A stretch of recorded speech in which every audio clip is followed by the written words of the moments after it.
promet d'être mémorable. John Lennon, un homicide sans procès, série qui revient sur cette terrible nuit du 8 décembre 1980 quand le leader des Beatles s'est fait assassiner devant son immeuble, le tristement célèbre Dakota Building à New York.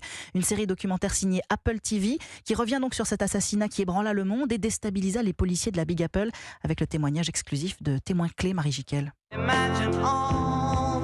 Bien avant que des milliers de fans se réunissent devant l'appartement de John Lennon, le tube de l'ex-Beatles résonne déjà dans les couloirs de l'hôpital Roosevelt à New York. Le personnel hospitalier, sous le choc, diffuse cet hymne à la paix. John Lennon vient de rendre son dernier souffle après avoir reçu 5 coups de revolver.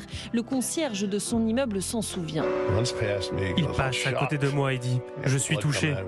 Du sang coulait de sa bouche et il s'effondrait au sol. Je l'ai mis sur le dos. J'ai posé ses lunettes sur le comptoir. Yoko criait « Appelez une ambulance, appelez une ambulance ». Au bout de ce revolver, l'assassin, l'inconnu et le complexe David Chapman.